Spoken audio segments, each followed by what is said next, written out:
The Starburn is sitting there in orbit over Nar Shaddaa, the smuggler moon, the most notorious planet full of scum and villainy. You will not locate a planet with more scum and villainy than the Nar Shaddaa. As you guys are sitting over there, Aurora, are you following your client's protocol? Yes. Okay, so you're giving her a quick call now that you're here? Yes. Okay, so there's this secretary droid immediately answers, going, "Please hold one moment," and you hear this, really bad music,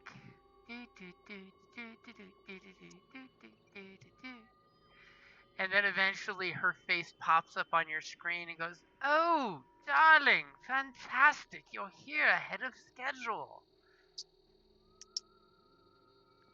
I So like to underpromise and overdeliver.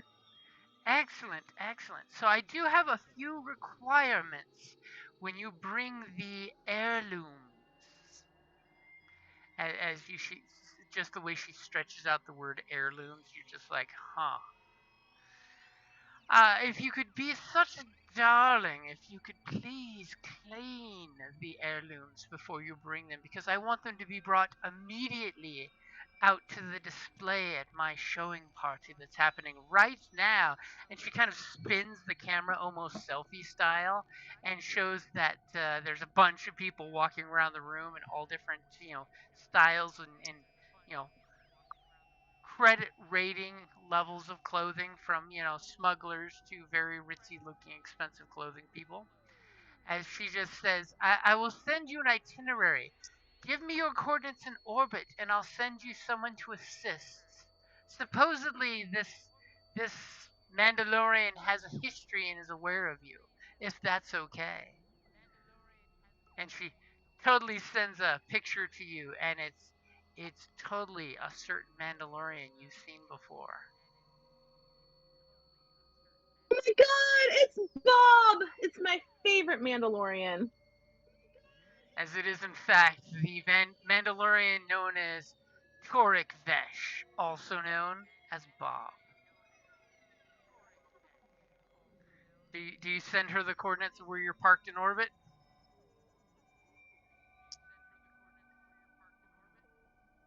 Boob. Boob. I was asking you, Megan. Yeah. I thought you asked if you're asking him. No, I was asking you. Yes. Okay, so as soon as you send the coordinates, she types in some quick information in her data pad and says, he's waiting in orbit in a shuttle. He should be there in less than 15 minutes. And then we get this screen swipe as the shuttle connects to the starburn and the airlock opens up. Are you taking any precautions? Yes, we were told to be sneaky sneaky, so we are being sneaky sneaky.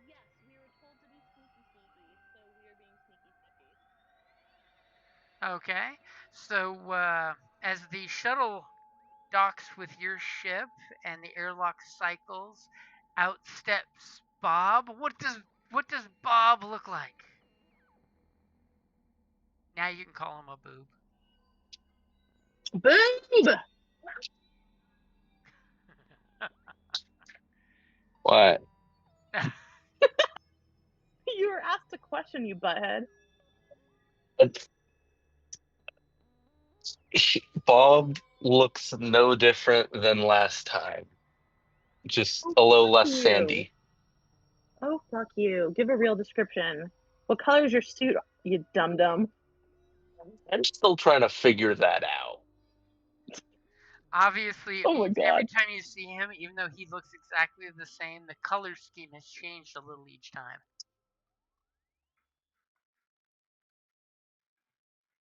Today is a cobalt Okay, blue day. oh, I was gonna say it must be a bright green day. Bright green armor. Or like a jade green armor. Like he's a fucking ninja or samurai. Got that vibrant green going with some silk threading and stuff going through things. Oh yeah, totally discreet. So Because Bob, Amanda's an being. you were totally hired to make sure nobody messes with the cargo until after it's been delivered. I mean, after then, hey, you've been paid, so that's all.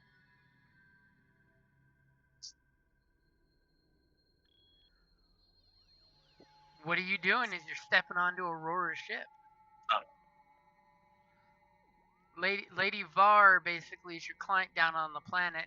She runs the Silver Spire, a private luxury tower on Nar Shaddaa, where you know for a fact she is having a little art display. And she actually was parading you as a honest to God Mandalorian for a while there. And then once she got the signal that Aurora was here with the delivery, that you were to go to orbit and protect her interests for her relics. Oddly enough, she didn't tell you anything about the relics. The relics could be anything. And the question is, what does Aurora feel now that another Mandalorian has stepped on her ship? I don't know. How does the knife make me feel? Am I feeling dancy? Am I feeling stabby? So, do me a favor. Let's first clear the dice pool so you guys can roll some Force and Destiny dice here. Boom, pool is cleared. Go ahead and roll your Destiny. What's wrong button? Oh, I had my thingy on the wrong thingamajiggy. No one was going to tell me. There we go. That's right.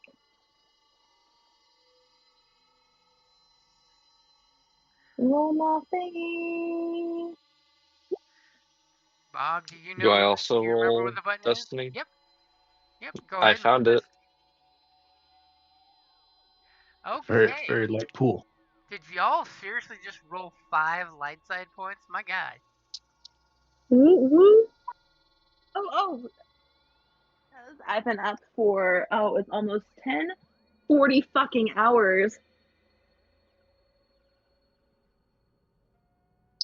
You've been awake 40 hours straight?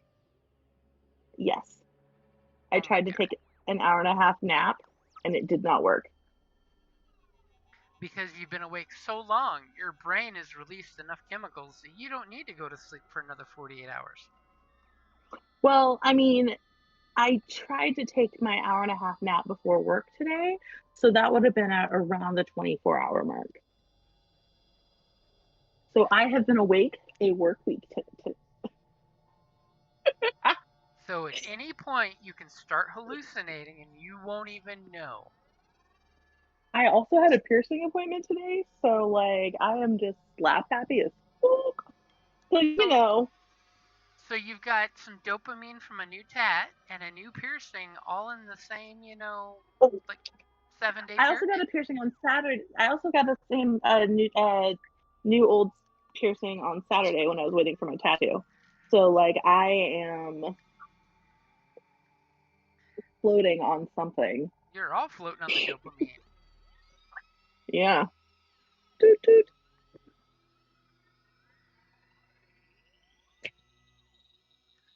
So that's why we rolled 5 light points. There you go. So Aurora, give me a discipline check real quick. As Bob steps on your deck, takes a moment to strike a pose with his armor that hasn't changed at all, but has totally somehow changed. You just haven't put your finger on what's changed exactly. Are you good for me to roll? Yep, you are good to roll. Much like the Home Depot paint department, he's got all those color schemes, and he's only just lightened it by 1%. So, as soon as he comes in and strikes his Mandalorian pose with a breeze that you didn't even know was on your ship, flutters his little half cape, you get this instinct to reach over and touch that dagger. Remember your friend the dagger?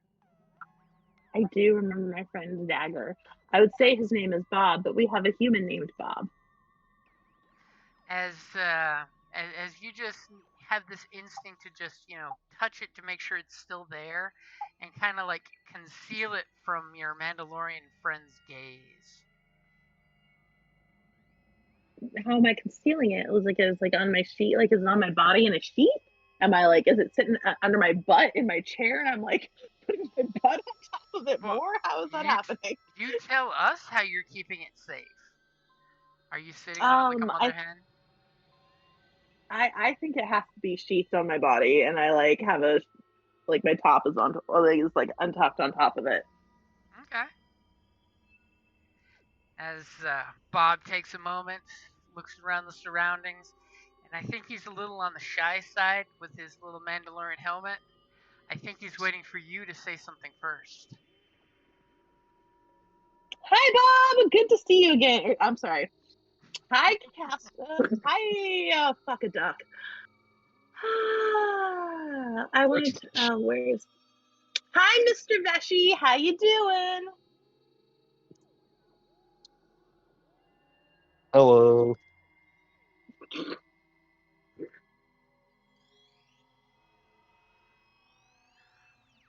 So, Bob, your job is to basically come here and protect the cargo on the ship and help clean it up and make it presentable for showing on her little art display.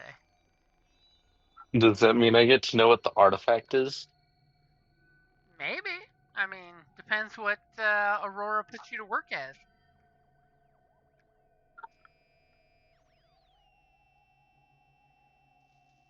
Ah, Castox, do you want to take Veshion over to our cargo and make sure that it's good to go to our client? Apparently, she wants it spit clean, so I guess Bob can make sure it's shiny enough for her before we take it on over. Sure. I can lead him over there. I'll lead him over to the chest that we got. Okay, you pop open the chests, and Torek, do me a favor and give me a. Do you have any knowledge of Mandalorian skill? I don't think you do, so just a general knowledge skill would work for a history.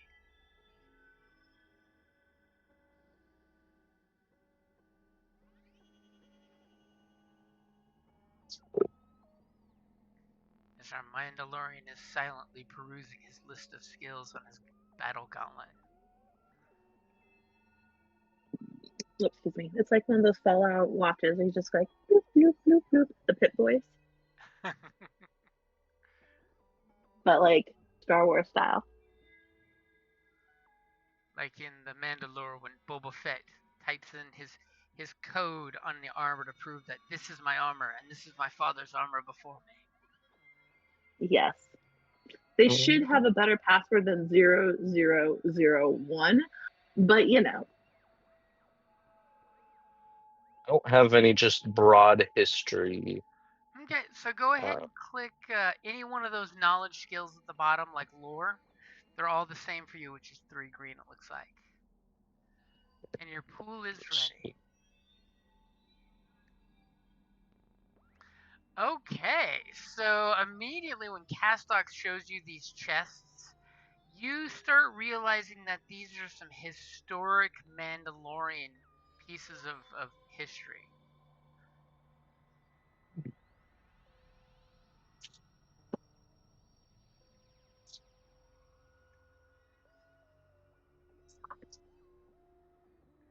Say something, Bob.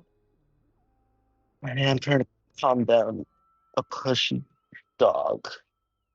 I'm so glad that you have to deal with that while we're gaming, not me. He's pushing I mean, if you down want. a pushy dog of thoughts from his Mandalorian heritage. As he has a flashback as a hungry child before the Mandalorians adopted him, that he was fighting for food from dogs to steal food from them. And then a Mandalorian said, "Come with me, youngling. I shall teach you the way of the Mandalorian." You shall never go hungry again. I will teach you to fish Dun, dun, dun, dun, and dun, kill. dun, dun, dun, dun, dun, dun.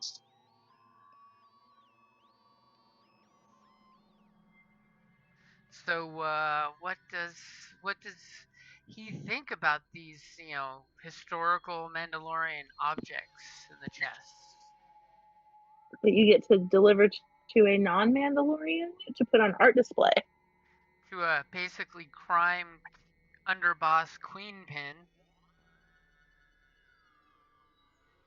Yeah, a Um, gangster lady wants to put your historical relevance on display in her personal museum. I would like to let the others know about this. It's a historical importance. As Bob totally has that Indiana Jones moment. It belongs in a museum. It's going to be in a museum, just a private museum. How much are For you getting paid for this? How much am I getting paid for this? that's the smart question. Yeah, how much are we getting paid for this again? So just to double check, let's see. Da, da, da, da. Oh, wait, that's an older job. That's not the job. The current job, on job number 11, you're getting paid 4,200 credits, 600 credit bonus if you complete it without damaging any of the relics. So you're making about 15 to 18 credit, 15 to 1800 credits, depending on what the exact math is plus tip. Yep, and that's separate from the crew's 4,200. That's not 1,500 or 15,000. 1,500, 1,500 for an afternoon's work. Yeah, you're babysitting us, and you're cleaning the relics to make it all shiny, and making sure that we deliver it safely and discreetly. The You're Mandalorian historical relics. You yes, did but you are being identify them. paid to be you are being paid to be our security guard slash very shiny babysitter while we deliver them.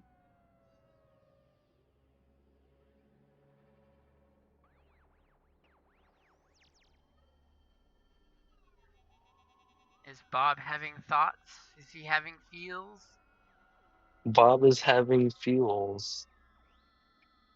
So you're gonna start cleaning them and just give them some You're gonna spit use your shine. tears, use your And, tears to clean them.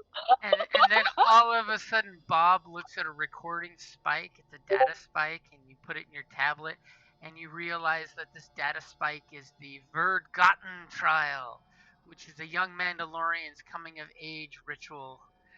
As you're seeing this young Mandalorian do his combat with his little paint gun and things. You see a Beskar chest plate of Mandalorian armor that's got a lightsaber scratch through it. Were we able to, like, what is the artifact actually? Or did I just figure out that it was a Mandalorian artifact? You basically figured out it's Mandalorian artifacts. It's basically three big ol' storage totes full of different items.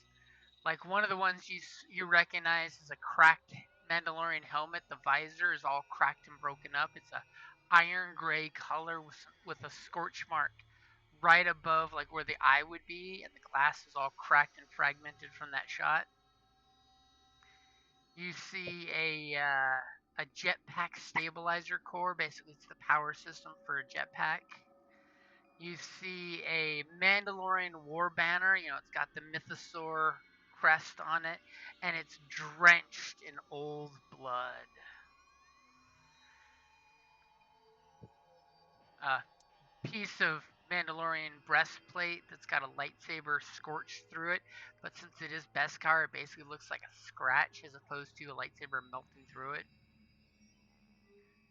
And then a fragment of a basilisk droid. These are the giant robots Mandalorians would ride into battle with. They look like, big, beefy humanoid weapon platforms. But this is just the head fragment.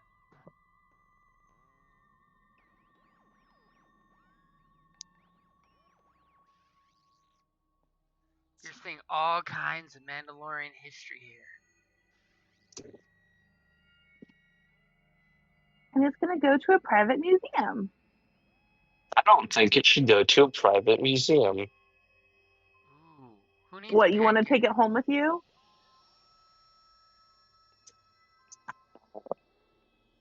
I mean, it would be better than it getting people having to pay to see it.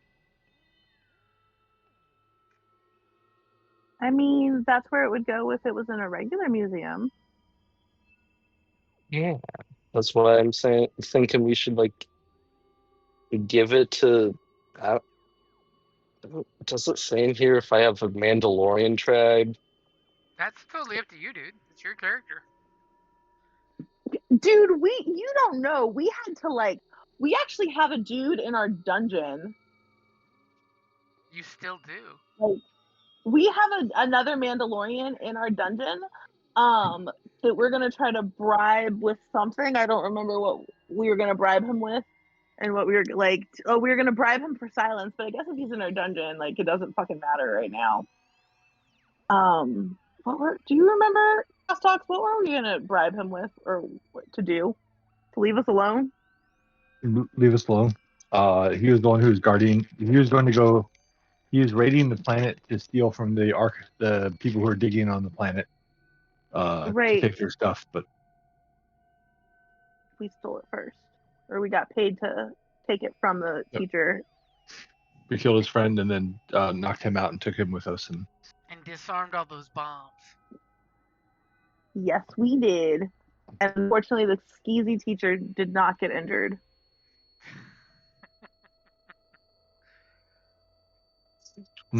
so it's fine. We're here to drop him off. What's the debate? Right? Like, you're here to be our security guard. It's a little like you're in on this too, bro. Like, it's too late to have like a change of heart. We are here. Like, there's no place to take it.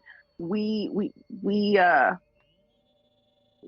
delivering this. If you would like to go on your own little solo mission after we deliver it, like, that's all on you. But you're here to protect us and this cargo to take it to your current boss.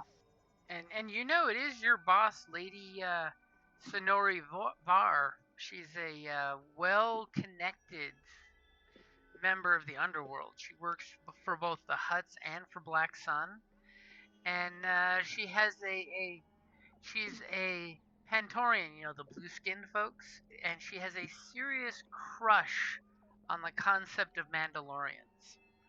You know, she's totally a Mandalorian fangirl. That's why she hired you.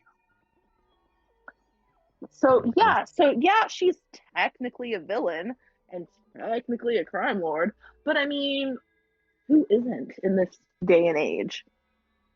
Her being a fangirl and having a crush on your people means it's probably going to be well taken care of, and that's why she wants you to make sure it's properly cleaned while we're delivering it.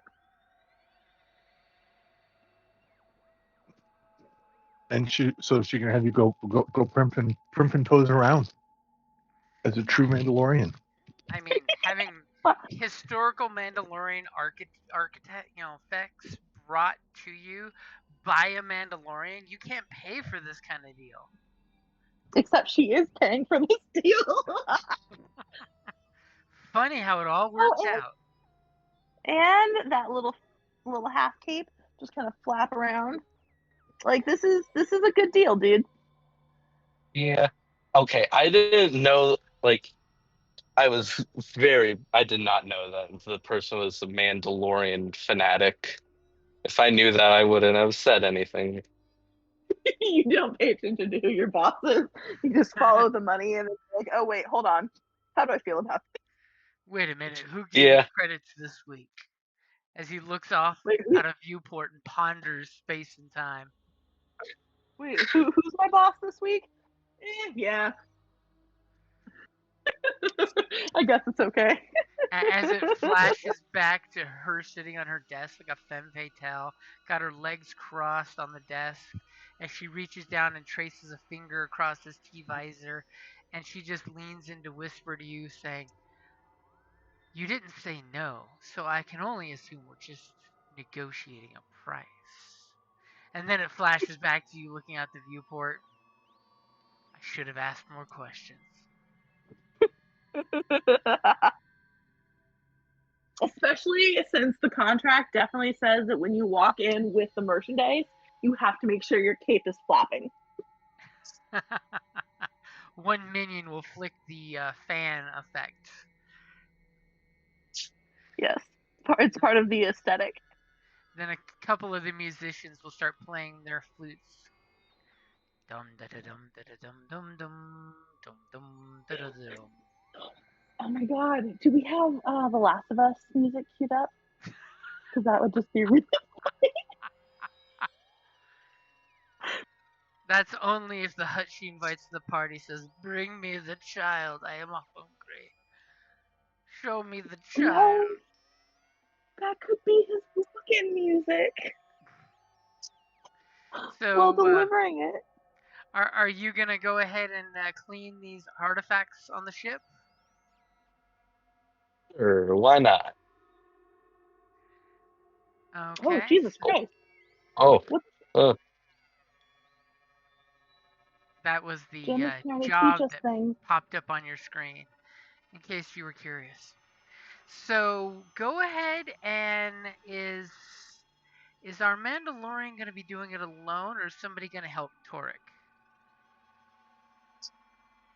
I have to drive, so Castock has to decide if he wants to spit shine or not, or if he's supervising. Not so good at the spit shine stuff. So I can supervise. Okay, if you What is it? supervise, it'll Wow. totally give a blue. I'll give you a cheer. Rah, rah, rah. You can do it. Okay, What are you so eating? as Castox is Ice cream busy eating sandwich. ship rations and watching you, which is literally like crackers and cheese whiz, those are your ship rations. Leaning Tower of Cheesa. Go ahead and give me, I'll take either a coordination, because it's your hand-eye convenience of cleaning this stuff, from the swamp it was pulled out of. Or you can go ahead and give me a skill of your choice that you think would work for cleaning up these pieces of armor.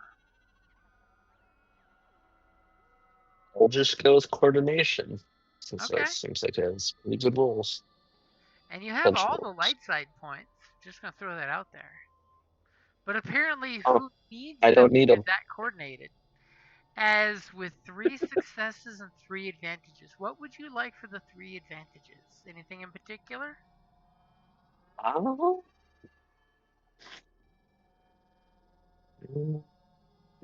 Not really, no. You It's wanted extra to shiny. a extra special job to make sure that these are going to be passing mustard way beyond a shadow of a doubt, and you'll probably get a bonus for cleaning them up this well. That sounds good to me. As you totally share the Lost Mandalorian armor cleaning technique, which is where you get a tote out and you fill it full of cleaning fluids and you put the armor piece in there, but then you take your vibro knife and you turn it on and you put the vibro knife in the liquid, and it causes the liquid to vibrate all the dirt and clutter off of the armor, making it completely pristine without any way of damaging the equipment. As you clean off these pieces and realize that not only was there the items I told you about, there's also a armor wrist vambrace that has a working flame projector. That would just look so good on your arm, just saying. Ooh. But Don't we have a manifest that we have to there's doctor, totally a or manifest. Can I check Did- the manifest?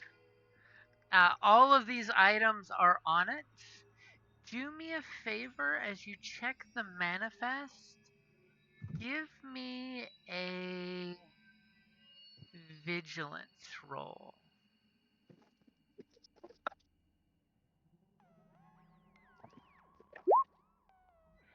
as you finish up the work, you take off the rubber gloves that were protecting your armor, and you're looking at the manifest, and you're going through everything.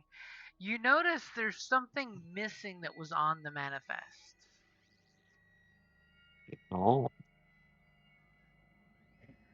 As I'm Nothing's slowly missing. scrolling up to see if somebody did.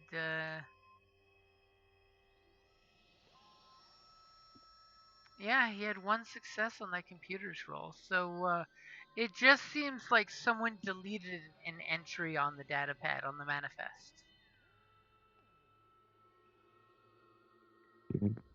I mean, there is that moment if someone deleted it once, someone could always try to delete it a second time. Is What? this the only copy of the manifest? Who you Did asking? you? Aurora. You're going all the way up to where I am in the driver's seat to ask me instead of the man Yes. who's standing right in front of you? Yes. You're the one who accepted the job. You'd be more likely to see. Oh, I also don't know who's around and when. You and Castox are at the chest. I am driving. I am No, away like from you when guys. I'm not around. I don't know who's around for what Well, encounters. Castox And is then, my very loyal dude I picked up that hasn't been dropped off yet.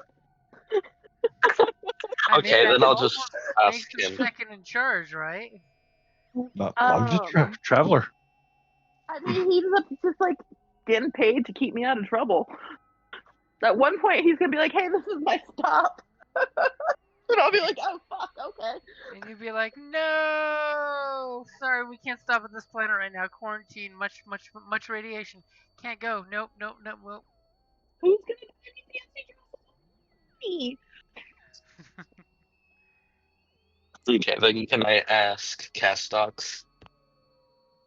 Sure. Yes, especially. I don't look at the manifest. Our mechanic was the one who was looking at that with the captain. So you may want to talk to him or her. Okay, I'm like go up to Aurora and ask if there are any other copies of the manifest. No, there's only one copy of the manifest. Why would we have multiple copies? That's such a weird question. What are you really asking? Nothing. And then I hurry off back to the artifact. Okay, and have you gotten the artifacts all cleaned up? Yes. Okay, so conveniently, as you go back and you finish up the work, Aurora's key panel has a blinking light for her call waiting as she receives a phone call. Are you gonna Hello. answer? I'm gonna answer it. As Aurora answers, immediately the face of your client pops up as she looks very prim proper, her earrings sparkling magnificently in the outfit she's wearing. As she goes, oh, I just wanted to let you know if the cleanup work is completed, I would very, very much like you to land on my private landing pad and bring in the goods with as much showmanship as you possibly can. Showmanship, you say? What kind of a dress code do your attendees have right now? At the moment, anything that you feel is appropriate will work. Please tell our mutual Mandalorian friend to make sure he has his armor looking in the absolute best of the fashions of his clan. Oh yes, his little tiny cape is fluttering beautifully today. But I mean, if you want us to be part of the production, we don't want to stand out in a bad way. Is everyone as beautifully dressed as you, or are you the shining star of tonight's event aside from the art pieces? And she smiles when you say that. She says, oh, darling, Lady Var is the brightest star in the night sky tonight. She does this like twirl around with her data pad showing the room where there's like more than half are dressed really nice and the other half are dressed like street trendy cool. Like very artisty style cool. Oh, space hipsters. As her yellowish white gown looks fantastic with her blue tone. Well, you are absolutely exquisite. And that gives me the perfect viewpoint so we can be appropriately adorned while we come and make our entrance for you. And she smiles and sends the coordinates to a landing pad. And she just lets you know that this is a private landing pad. So you just need to secure your ship, but you shouldn't need to make any extra precautions due to my security protecting the area. Oh, is there any sort of atrium or window views for our landing that people will see us arriving, or will we not be seen until we walk in? You should be able to come on site and come inside without being viewed. As she Oh, sends you a that's quick holo vid showing the landing pad is outside and you would come in through the secure area. And the big square room here is where her art is under display. And you notice that so. any of the windows seem to have armor plated shutters over them, so there's no line of sight to outside. Well, beautiful star. I do recommend, like, I have been complimented on my landing skills. I would recommend that at least you and a couple people that you like to impress at least watch us, like, have a couple people watch us land. Ooh, excellent. Please provide your ETA and I'll make sure that we are walking by the AirPad's door hanger at the exact moment you pull up to appreciate your value. I understand what you're offering there, and one should never turn down a chance to find new business. And do me a Of course. favor. Give Mm-hmm. me a charm roll as you're being very charming with her. And you've got her loot. I am being charming, aren't I? You are. All You do right. have Is it 5 good for me? destiny points if you wanted to use one. Just saying. I'm just feeling naked here with 0 Darksiders. I'm just saying. Maybe I need one of those for when I'm landing to make sure I don't fuck up for once. Or like I don't fuck up on my landings. If I don't use it then, I will fuck up. So I'm gonna just keep being charming if it's okay for me to roll. Okay, go for it. Your pool is ready. As as you feel the knife kind of calling to you, as you take 2 strain. As you're being very Ooh. charming, very poised, but that knife just like a junkie wants you to keep touching it. Don't drop me off here, mommy. I don't want to go here. I don't want to be alone. Okay. It, somehow this knife is clinging to you as if it was a small child. And that's what my 2 successes got me? No, Weird. that's what the 2 threats got you. Ah. Your 2 successes were she hasn't realized it that you're sweating, and she's just like, you are the charmingest thing ever. So I'm hitting on her. Do you know your eyes almost look like star constellations unto themselves? Circle.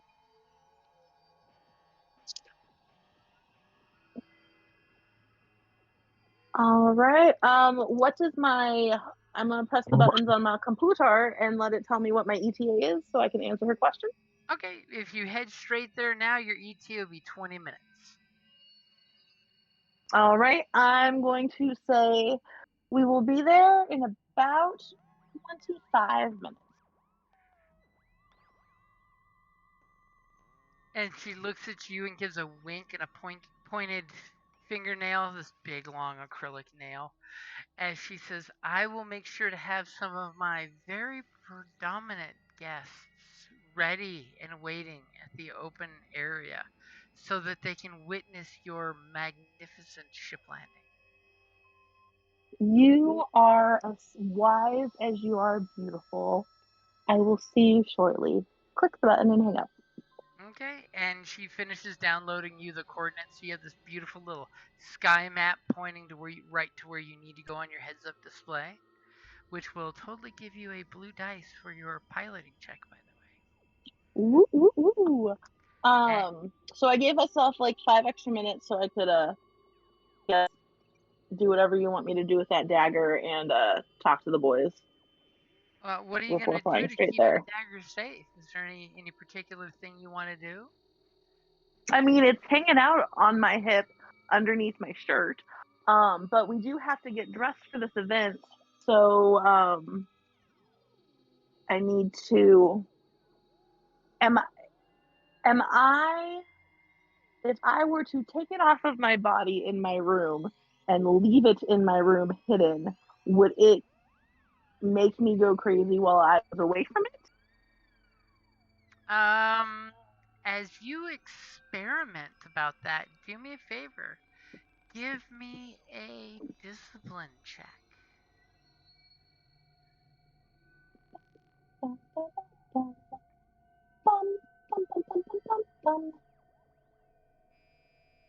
Ready for me to roll? Yep. As you totally plan to hide the dagger in your quarters, where is it that you want to hide the dagger that's the best spot ever? So I have a secret safe in my wall that everyone knows about that they they think that I don't know that they know about. But really underneath my bed I have a secret safe. And that's where I want to put it, in the actual secret safe. Okay. So you totally put it away in the safe and it stays there for about a solid 60 seconds before you get this mild panic attack that someone could steal it if it's in your safe. And you open the safe and you clutch the dagger, holding it against your skin as you were halfway changed. Okay. So that means it has to be on my body while we go delivering. Um, so then I am going to use one of those leg sheets, and I'm gonna have like the thigh sheet. It's like a garter, Okay? and I'm gonna have it on the upper part of my left thigh, and Oh, I am not I'm going to change what I'm going to say since it's back on oh my out of view. And I am going to specifically pick an outfit that has like an extra like a petticoat layer to it, like a to kind of like cover my hips a little bit, so my okay. thighs, so it's not slinky. So And then totally use a have different silhouette. yes, 100%. But it's still so like that's the under piece of it, and then put on like a overskirt that's like of a nicer material, that's not as fancy as chick base, but it's definitely it's like it like matches my eyes and it's kind of starry, and then a fitted top, and then find the boys and tell the boys that they have to dress as nice as I'm dressed. Well, Castox has to dress as nice as I am, and Bob has to spit shine his armor and make sure his cape flies. You see him go. Commandos are always dressed for the right occasion, no matter what the occasion is. Yeah, well, you gotta make sure you're extra shiny. You see Bob pull out a rag and go, "Hooey," And you realize he still has his helmet on, and there's spit inside his helmet now. I love it. So you Just guys, awkwardly reach between my face and the visor to just like wipe it off with the rag. so Aurora jumps back in the cockpit, all action driver style, and do me a favor and give me your pilot spacecraft. I've got a blue dice in there since they're giving you a beautiful map right to her landing pad.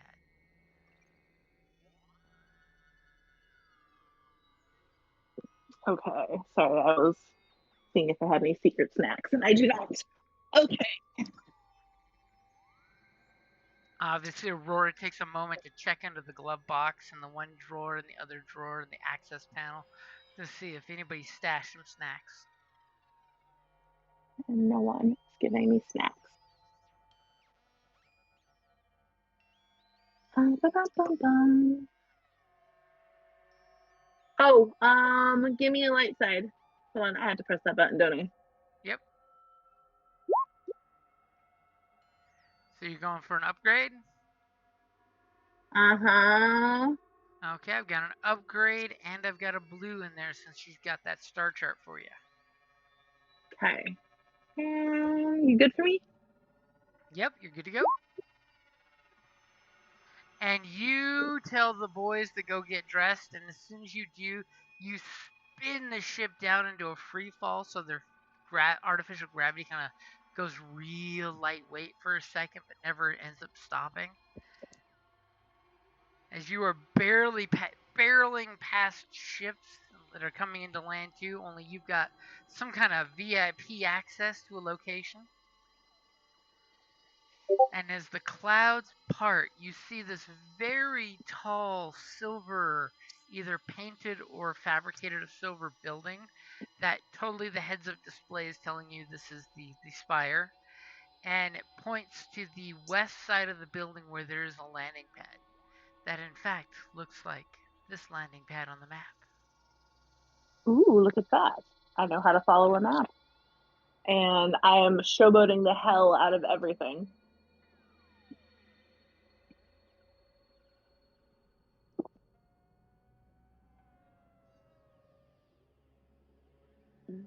Okay. Anybody doing anything fancy while she's doing the fancy flying? I'll just go get my suit from the last casino and put that on. Okay. So I'll look nice.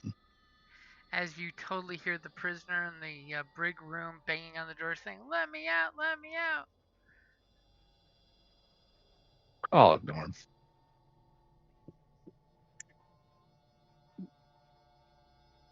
You open the door? No, I'm gonna ignore him. Oh, okay. So you walk past just as you see the automated warning is letting you guys know that the ship is coming into orbit, getting close to the landing coordinates that have been described. As just as the ship comes down for a beautiful spiral landing, as you're spiraling like a seed pod from a tree, you see in this open cabinet here, there's big blast doors, so in case the ship crashes, you see the big, like 20-foot by 40-foot doors are open, and there's this beautifully blue-skinned woman in this beautiful silvery outfit, along with two huts, one that is in its juvenile phase and the other that's an adult floating on the barge. And then two gentlemen of some kind of reptilian appearance. You can't quite make out until the ship comes to a complete stop. Since I can see them and I'm showboating and I did excellent, I know that like I'm little or whatever. I'm still gonna just kind of like twiddle my fingers as I'm doing my silly fancy dancy piloting landing tricks. Okay. As you guys do this cool swoop, swoop, swoop, and then perfect landing with those 3 successes and 1 advantage. Woo, woo, woo. As you know, she kind of covers her eyes from the afterburners wash of the air comes out all hot against her. She covers her eyes, and the others look on towards you guys as she just clasps her hands as soon as she sees the boarding ramp coming down. And she's not going to approach. She's going to wait for you to bring her the treasures. Well, of course, because she wants us to put on a show. I mean, if you So- want to opt to do that. I mean, that is what she asked for. So we're going to. So usually we're a little more cautious, but I'm gonna press the landing, or I'm gonna yell out, be like, "Hey guys, you ready? You dressed? You good to go?" Yep. So then I was like, "All right, I'm pressing the slow panel release. The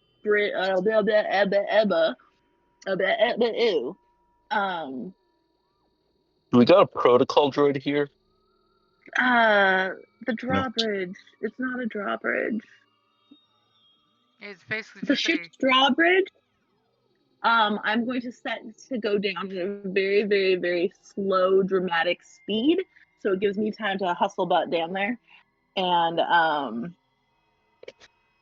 be there for performance time. Okay. So immediately when you guys come out of the ship, you see this immaculate rooftop palace that's conveniently stationed about a good 500 or 600 feet above the smog layer in town.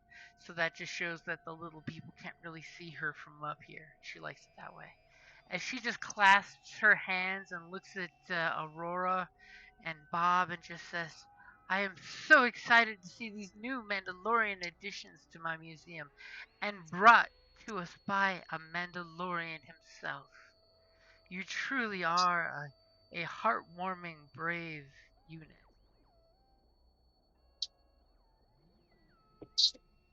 So I'm gonna slap you, Bob, and be like, "All right, Bob, make sure your cape is flying and lead us." Okay, as Oh no. she gestures for her security guys to ignore you guys, and she just goes up to you, Aurora, and says, "Is there something we should be concerned about your strange bedfellow over there?" Which one? Is it me, or is that one gentleman in distress of some kind? Task? No, his face just looks like that. Oh, very well. Allow me to introduce you to some of our guests. And she kind of leans Thank you apart from you, so so much. she's not talking covertly. And she's like, "Guests, my dearest friends, we have Torok the Hutt. We have little Jabubu the Hutt. And my two falling cousins, Sharis and Dalzul. These are the brave, entrepreneurial cargo specialists that we're going to pick up my special gifts for today's party." And she kind of gestures at the storage units in her fingers, like, "Hee hee hee. Come with me, bring the cargo." And she kind of gestures for you to follow in through the compound here. Are you guys And coming we do. with? Are you guys coming with the relics? Yep, we Yes. let Bob lead the way. Then while they're doing this, I'll use a force power to control emotion or belief. So I will try to use my force power to influence as many as I can to have the emotion of wonderment or awe at her relics coming in. Okay. So it'll probably be a discipline check. Yep. If you want me to roll, if not, I can just roll my force dice.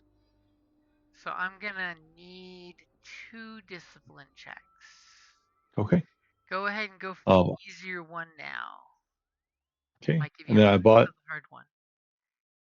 I bought a new power that gives me +1 light side and +1 dark side anytime I use a force power. Ooh, that's nice. As long as as long as my encumbrance is 2 or less, which it is. Okay. So, first one, Nice.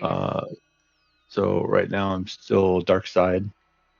So I will use 4. So I can affect 11 people up to medium range. Okay. So immediately, the humans are like looking at the Mandalorian, then look at the cargo units, and look at the Mandalorian, and then all of a sudden they just get this like glazy-eyed, chill look. All of a sudden their heads start bobbing to music that's coming from inside the building, but you can barely hear it. And then comes the harder roll, which is the 2 huts. Okay. Do you have anything that takes out black dice for this? No, not for this one. Okay, go ahead and roll your discipline check. Okay.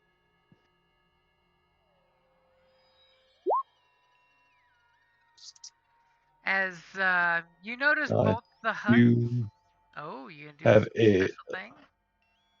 mystic reroll or natural mystic once per session may reroll any force power check. Okay. So I'll try that again. With a success. As all of a sudden the 2 huts look at each other and kind of like shake off like they had a thought in the back of their head that they're trying to choke back. And then the huts just look at each other and go, ho, ho, ho, ho, ho, ho, ho, with the big one kind of slapping its belly. And the younger one that's actually got a 6-pack on its belly starts, ho, ho, ho, ho, ho, ho, like there's some unseen joke that was just passed between them. As you guys start heading off into the party.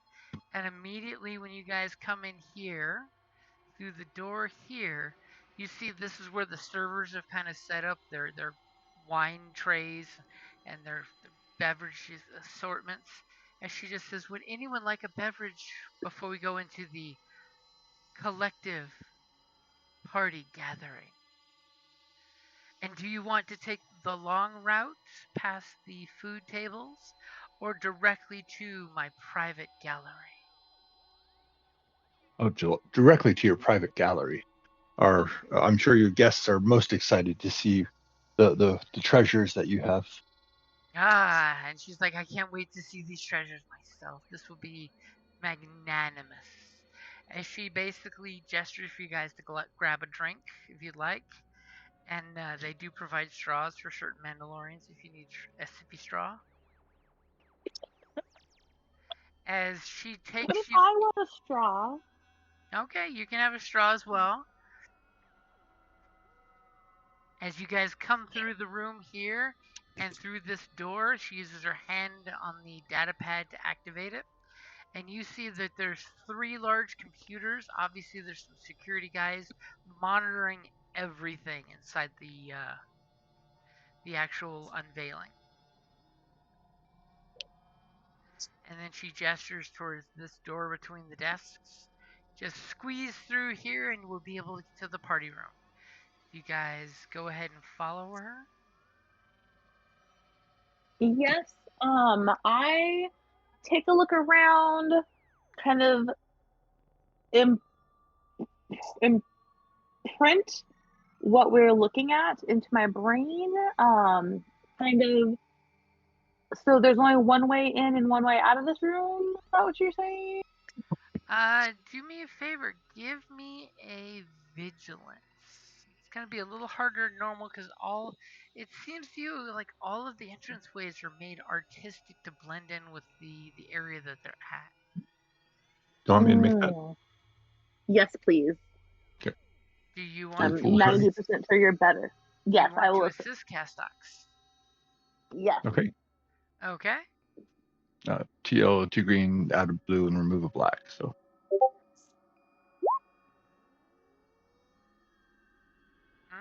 Okay. Failed with a triumph. So, what would you like for your 2 advantages and a triumph? I mean, now you have the power to declare if you wanted to. So we're in the room where they have.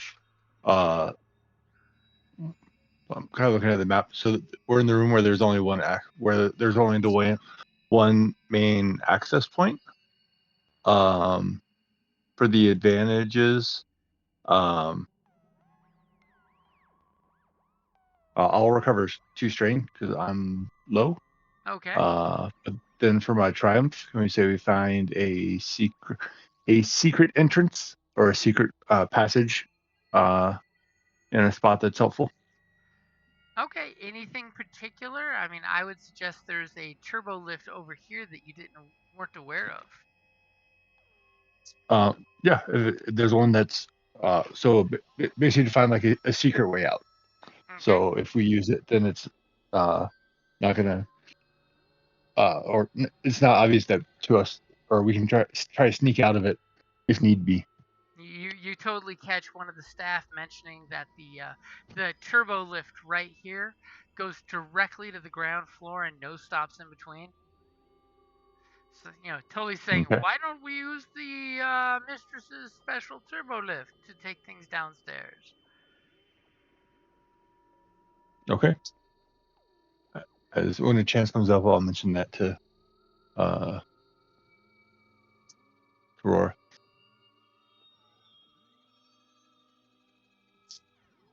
I appreciate knowing how many exits are in the rooms I'm in. As of course you guys each have one of the crates, and you realize that this room here is a huge, massive art display of art of different types, but you notice that more than half of the items seem to be all Mandalorian related. There's no doubt that Bob mentioned she was a Mandalorian fangirl, but you look at this, and she has gone to every Mandalorian space convention ever and walked away with the T-shirt and the free giveaway. Wow. How is I'm surprised. I'm whispering this to Castox. Like I'm surprised that she doesn't like keep Veshi here as one of her like living exhibits. She must really like him if she's not letting him go, or if she lets him leave. Don't give her any ideas. I was whispering to Castox. I think the price probably just wasn't right yet, so he'll have to negotiate it up, Oh my god. and he could just live here. Oh my god. There'll be like a force field and a bed and a weapons tuning table, and he would just sleep, fix his weapons, shoot them in his private gun galley, and then go back to bed. Oh my god, a little Mando zoo. No, he would have to be able to be let out and play every so often. Please don't feed the Mandos. As she basically tells her guests to go mingle, mingle as she's drinking another beverage, and she basically points to this far corner over here where there's 3 display areas with their cards empty and the mannequins just naked and wearing nothing special other than their fake mannequininess.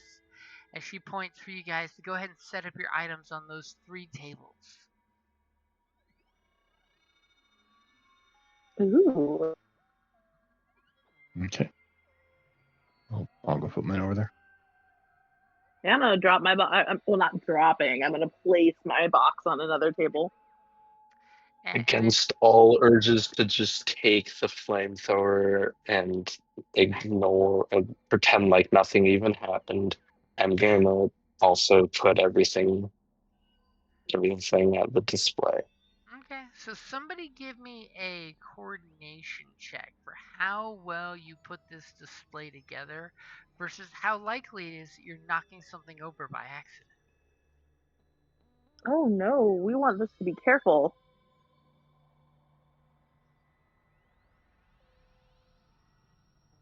Who's going to make that coordination roll? Not me. I feel like in life and in my roles, coordination is not my jam. But let me double check that. I have 4 green die for coordination.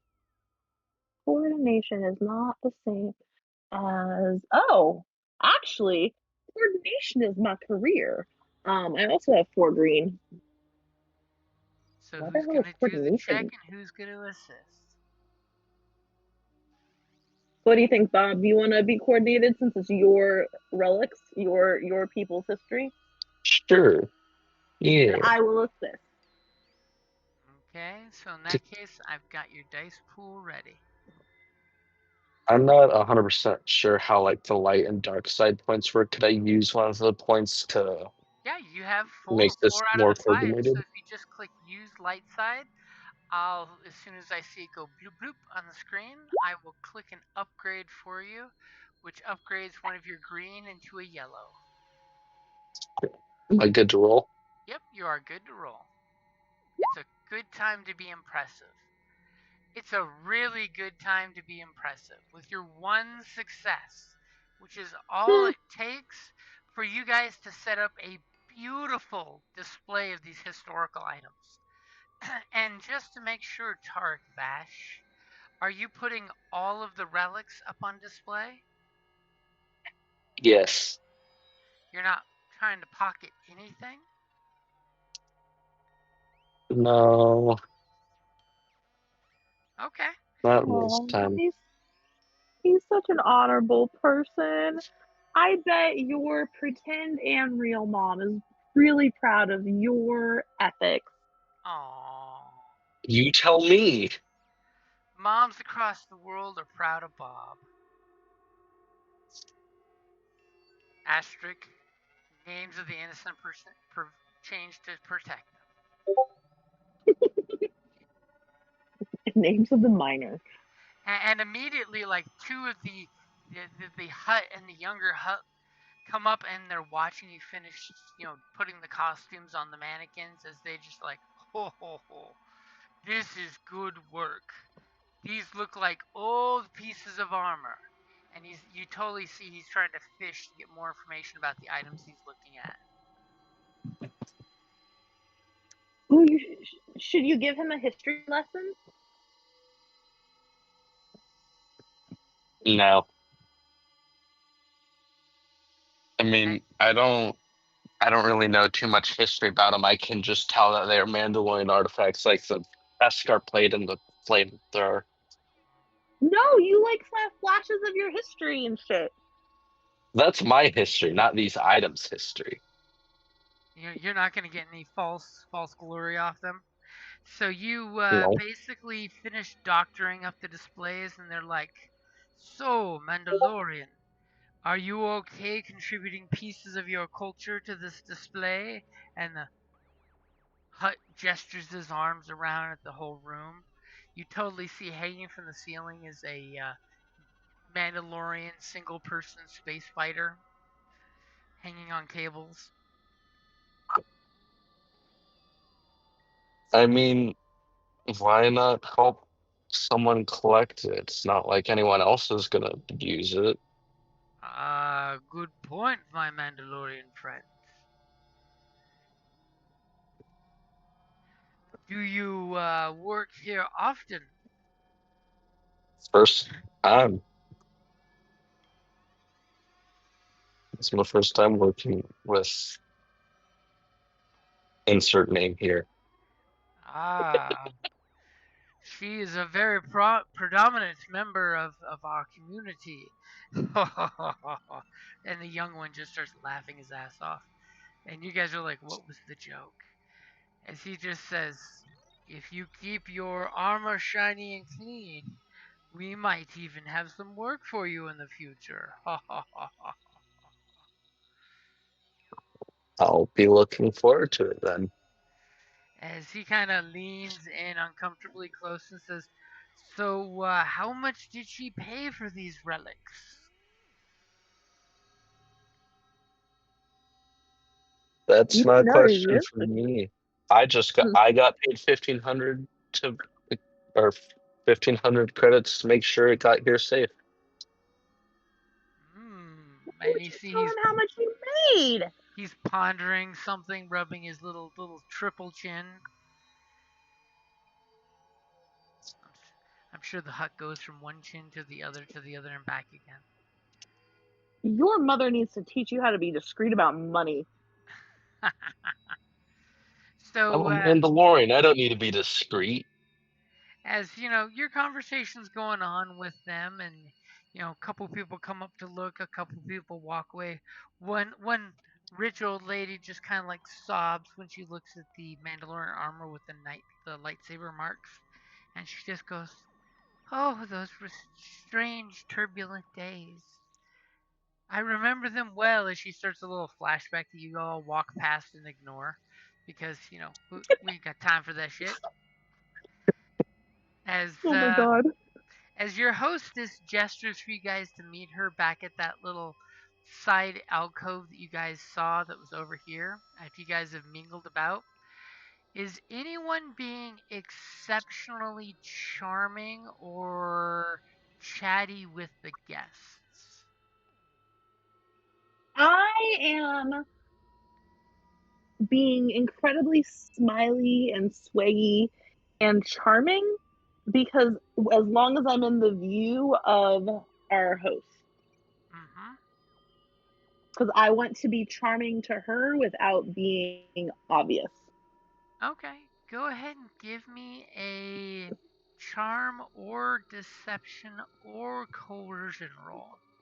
There's options there. Mm, You could be so charming because you're lying out your teeth, or you're convincing people to have the conversation go the way you can chime in on it, or you're just being flat out charming.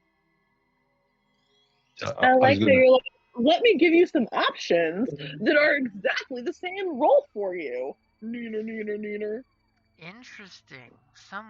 Someone may want to spend some experience points in one of those.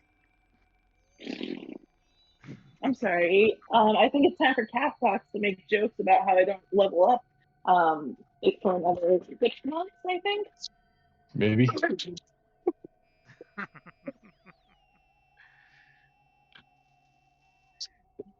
So, give me a second.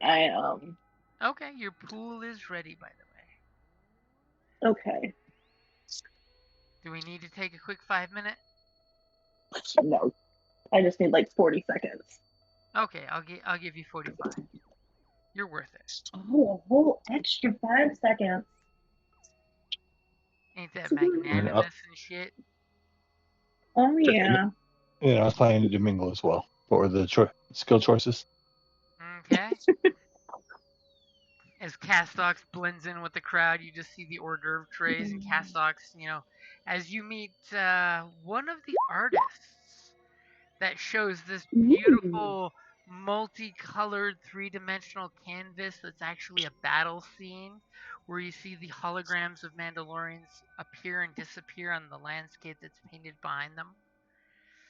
As Aurora is having a rough time with the schmoozing and the wheeling and the dealing with some of these folks. Rough time. With the two failures, yeah, but you have two advantages.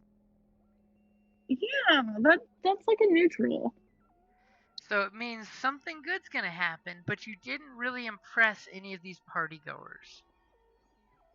But that's okay because my goal was to look charming from a distance to our lady friend. Ah, see, And obviously the problem, for the failures was you were very aloof and distant, and you were just giving her the attention. Is that what I'm sensing? it was a show for her. So from a distance, it would look like I'm smiling and charming. Oh, look at how great I am. You know, but like the people I'm actually talking to, like it's just very Very superficial. superficial.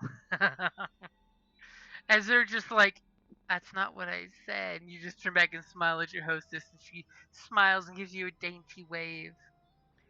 As she Mm-hmm. basically lifts up one of her little bangles bracelets and taps on it and says some words into it, and then your data pad blinks that you have a message. Ooh. And she basically says, my men have gathered your payment and have it in the kitchenette if you would like it. It is in the red case. Okay.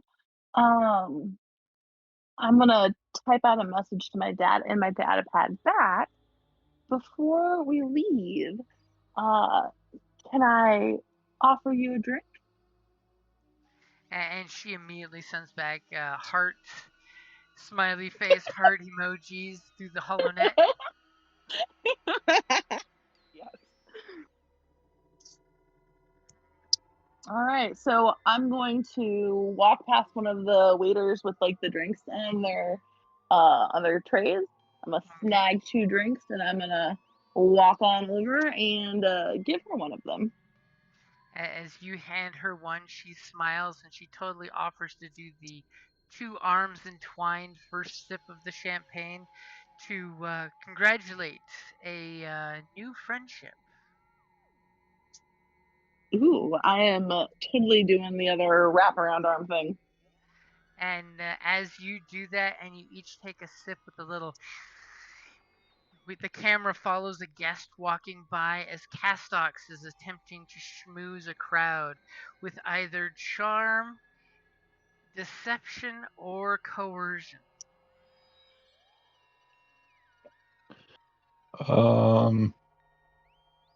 I'll do charm, but I'll probably have to rely on the force. So. I mean, that is why you're one with the Force. I don't think these people want to coerce. Charm. Oof. Yeesh. It's a rough crowd. So I'll take 3 strain. I'll take 3 conflict, not 3 strain. To pass with one success and no threat. Okay, so you see some of the artists are schmoozing with the guests, because they also would like to have a new, patron them for commission of items. As you're sitting there trying to ingratiate yourself with one success, and you seem to blend in with every crowd you step into. Is there anything particularly you're looking for to have happen? So to ask, to hear who else in the group may have interest in the Mandalorian artifacts, because there's still some back at the back at the planet that we came from. So to kind of set up or to let them know that there may be some other goods available shortly. Ooh, so you basically do that whole independently. I'm a professional transporter. I might have an inside swoop into some more artifacts. Yep. As immediately you get this small cluster of people around you listening to your tale, as they're like, "How much would this cost us to commission you to get us some more of these artifacts?" Oh well. I'd have to get the artifacts before I could give any true values out there. And immediately But one new Hutt that slithered up elbows his protocol droid, who immediately his hand pops out a card, and he says, "Please take my master's contact information. He advised he would be very interested if you at all are able to procure more items." absolutely. Thank you for hearing. Thank you for hearing my ideas. I appreciate it. Oh, wise Hutt. As the droid translates word for word what you say, and adds on and he would be more than humbly impressed to be working for your great opulence. Dorngo the Hutt. And the Hutt just kind of gives you a polite head bow with a arm to the midsection bow. I mean, for a Hutt, that's pretty damn impressive. I'll bow back. He gave you the Hutt bow that normally is reserved for only other Hutts or very honorable beings. Oh, look at you being all honorable, Castox. So honorable. We're gonna go back to where we came from and steal more artifacts to come sell. We're not stealing. The teachers are doing the digging, and we are transporting it So as if shipping merchants. So if it's Mandalorian artifacts, and the culture truly believes whoever can take it deserves it. So it's it'll be culturally accepted if we go there and take all the artifacts. So the victor go the spoils. Hmm. To the warrior societies I work. like my pretty words of saying the exact same thing better. But with the the emphasis on honorable culture being the legal culture. Okay. As you guys seem to be doing some good hustling in the party scene, is there anything particular you guys are looking for or doing? As she basically tells you your cash is in the other room as soon as you're ready for it. I mean, I am making sure I leave a really good impression on our lady friend here. And I am kind of keeping an eye out for anything weird, anything that catches my eye, either good, bad, seems off. So I wouldn't mind rolling a perception for. Okay, would you like to roll a Someone wants a help. perception or a vigilance?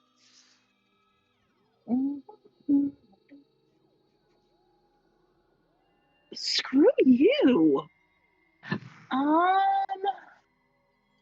I like the word vigilance better, so I'm gonna go with that. Okay, go for it. And after all, you happen to still be wearing the dagger, aren't you? Says who? This says that I am particularly well prepared. So. And I got a triumph.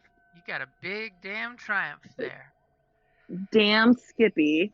So, in fact, as you are looking around, I totally have a suggestion, but I'm going to ask you first and foremost, what is it that you do find that you see is of great significance to Aurora?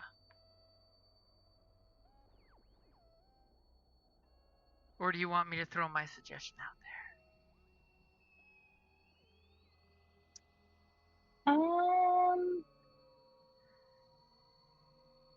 Let me.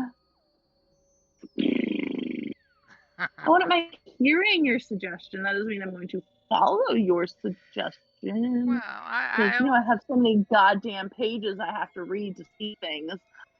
I mean, once I throw out my suggestion, it's out there, so it's only fair I ask you first. I mean, if I think it might trigger a better idea, or it becomes the idea, why the frack has to be? Okay, so my suggestion is the dagger that you're hiding in your waistband immediately seems to tug you in one direction. Ooh, dangerous. And when it is tugging you, it senses something familiar. I mean, I was gonna try to say something about my family I have, but yeah, let's have my my fucking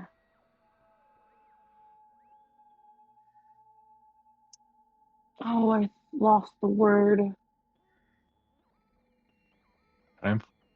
Garter, my gartered. Your guardian? My garter. No, my garter teeth vibroblade. Take control of my leg. That sounds like lots of fun. So let's do this. Okay. So immediately you're looking around and you're seeing Castox being charming with the group he's talking to. And then you see your hostess, she's talking to a few others. You totally recognize there's at least one Sith at this party because you see him walking by in the black and cybernetics and lightsaber on his side. But all of a sudden, the dagger tugs you in a certain direction. It almost feels like the dagger is a small child that takes your hand and pulls you in a certain direction. You know, that incessant little childlike tug that is almost. Okay. How did they do that with so little body mass? Okay, well then I'm glad it's on my leg because that makes it easy for me to look natural while I'm being tugged by my child's dagger. And as you go forward, you feel the cool metal under your fingertips, and all of a sudden you have this slight image of you standing there holding the dagger in public. Do me a favor, give me a discipline check. I can't run my finger over it. There's under 2 layers of clothing, Jim. I know. So I can't touch the metal through 2 layers of clothing. But you're having this like vision that you're holding the dagger out in the open, as Okay, it's but first you whispering. said I had to. You said I had to run my fingers over it first. I'm just correcting my hallucination, is all. What did you say I had to roll? Go ahead and give me a discipline check. Discipline.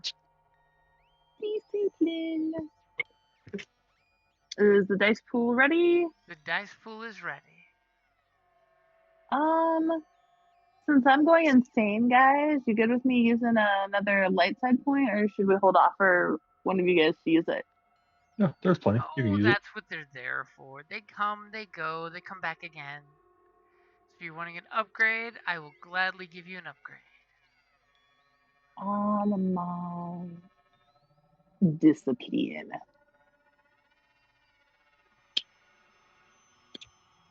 Am I ready? Yep.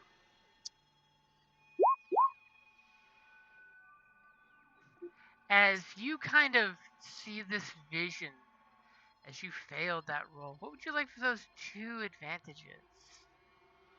I would like to not embarrass myself in this fancy dancy party. Okay, for 2 advantages, I will give you that you're merely hallucinating this and not actually doing anything too obtrusive yet, as you're about to like lick the glass display window with the thing behind it. That's totally me. Start banging on the glass, and the dagger just appears in the other hand, going, "Oh shit!" As you envision the dagger, you're holding it, and it's whispering to you in weird, dark tones in a language you don't actually know. And you think, give me a knowledge check about this unknown language. Like knowledge outer rim or knowledge. If you have Jedi, I'll let you do Jedi. I feel like I should, but I don't. I have core worlds, education, lore. You said outer rim? Outer rim or lore. Is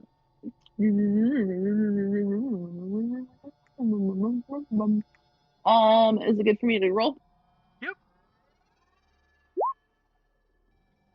You totally do not recognize the language, but you know with those 3 advantages, if you hear it again, you will totally recognize it. So I want to keep hallucinating? As the dagger is, whispering to you in alien tongues that you do not understand. As it pulls you towards one of the displays, and you see there's a set of black, definitely Sith Empire inspired armor. It's got that very cloth flowy feel, but with hard plates on the arms and legs and knees. And holstered on the side is a vibro sword that looks eerily identical to the dagger you're holding. It's got the same green marks etched into it, and it seems to have like a gravity that's pulling you to it. And the dagger is in between those imperceptible words whispering, "Together we can rule the universe." Oh, dangerous. Okay. Is it on a mannequin, like behind a piece of glass, or is it like on a mannequin? It is on a mannequin. Behind you can see clear Duracrete, which is very thick, see-through metal plating. Basically, it's clear aluminum armor-plated box that a bomb might go off and it might not crack through that glass. Okay. So I guess I'm gonna pet the metal box and go, If you'd like to give me a mechanics check, I might be able to tell you more about the box. I don't want to give in to evil, Jim. You're no fun. I get to not embarrass myself at this party, and giving into evil would embarrass myself at this party.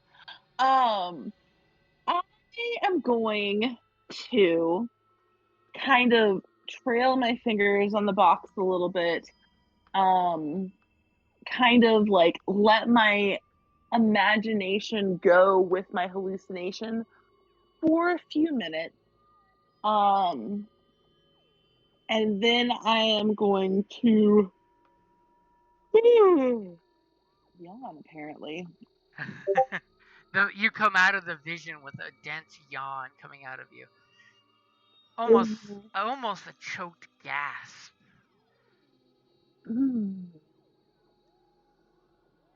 So I just, after I like kind of shake, like I daydream a little bit about being a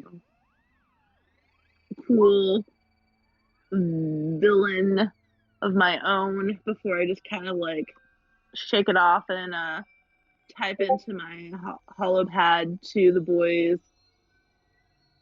y'all done here? Question mark. As you take this slow moment, you look at the little display at the bottom of the glass that says this is a mannequin and the profane weapon of Darth Verdant, the ancient Sith Lord of, and the part of the text is destroyed of what? Ancient Sith Lord of boogers. Yeah, I'm done here. I'm ready to get paid and leave. Sam. Boob. Boob. I said same. Okay, I didn't hear you. Under Alright. his Mandalorian helmet, he cannot be heard too clearly as he looks back at these Mandalorian, treasures being left behind, and there's a ping in your Mando soul that no non-Mandalorian should be using these items for anything. They should be given to the true Mandalorians. So just keep it on your list of spots to come rob later on, and then maybe you can get them back. That's the plan. You totally have the lay of the land recorded on your helmet, so that way you can come back here later. Okay, so you guys head on. I mean, there is the turbo lift. The secret turbo lift, yep.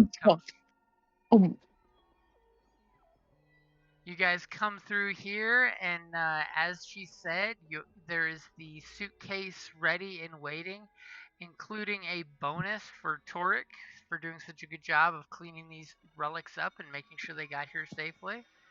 Because somebody did some really good things and nobody rolled poorly, so I couldn't sneak any little thieves or ambushes in there. What about us? Did we get our bonus? You guys got your bonus as well because you got it there faster than expected. Boom. What about any extra bonuses for being so charming and lovely and doing the arm twirly drinking? No extra bonuses, but once you get your crew taken care of, if you'd like to come back again, and she totally swipes you her contact information. Cool. I'll have to not be possessed by a sword if I want to visit her again. I mean, it might be a great way to get back to the penthouse. Different kind of sword, Jim.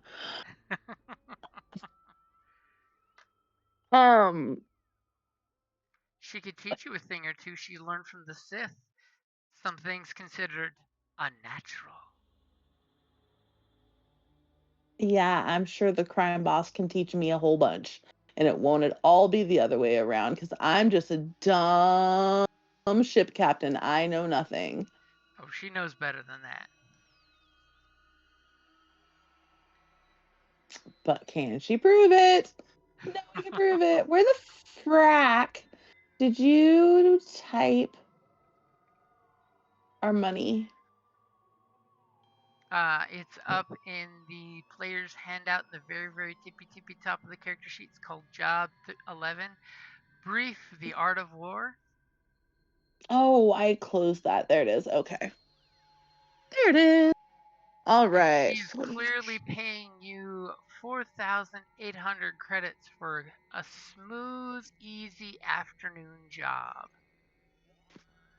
I Okay. mean, part of it is totally because, some really, really good rolls happened, made the job totally easy. But from her point of view, you guys did it in lickety split time. Yeah, we did. It's some lickety bumpy bumpy bum.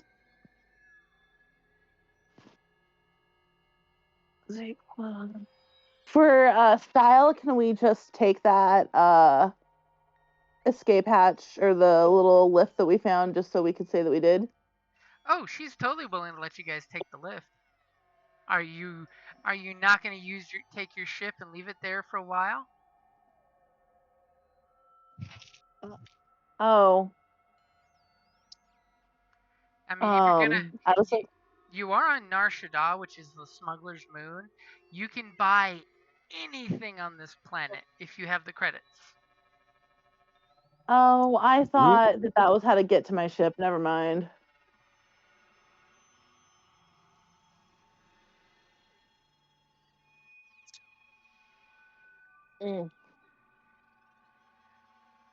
Oh, look at you. You said we could buy anything.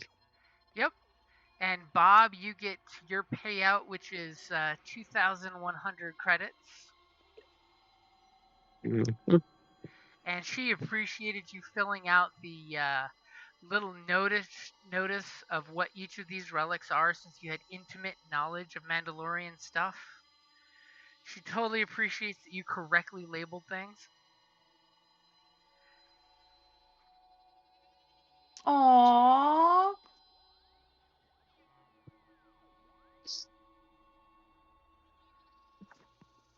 Back on the topic of being able to buy anything, could I try and buy a jetpack? If you have the credits to buy one. Sounds like he's going on a shopping expedition while we go to our shop or to our ship.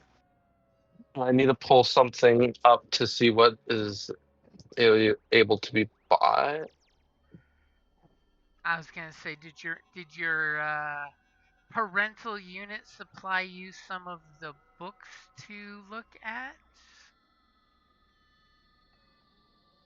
That is so presumptuous of you to think that either that his parental unit pulls up those books for anything other than leveling up once every 6 months. Let's just say slip into the Discord channel and I will upload them shortly. They probably will take forever to come up, but I will upload them for you for a shopping excursion.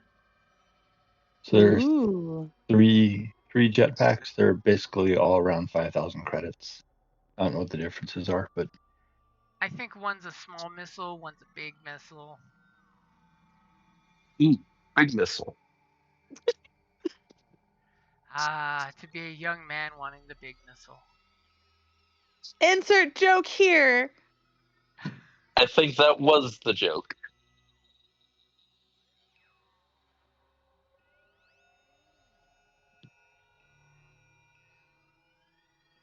There will slowly be 3 good books that have good stuff in regards to what you're looking for coming up. Okay. And I can go on a shopping spree to upgrade my armor. Yep. So it sounds like Bob is going shopping while Castox and I are going to the ship. Is this where we pat Bob on the helmet head really loudly and say until next time? I think so.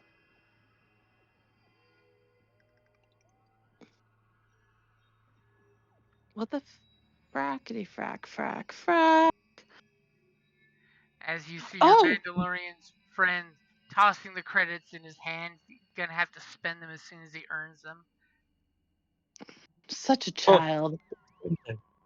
Apparently, the Z6 jetpack is the one that Boba Fett uses. So it has the big missile. My God, of course you told him that.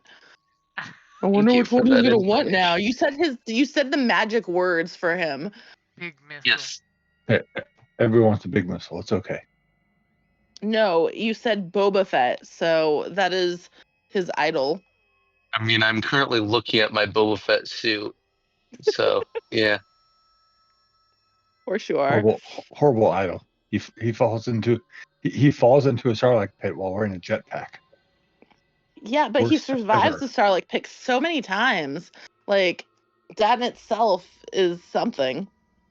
But then he loses like half of his own miniseries to another Mandalorian.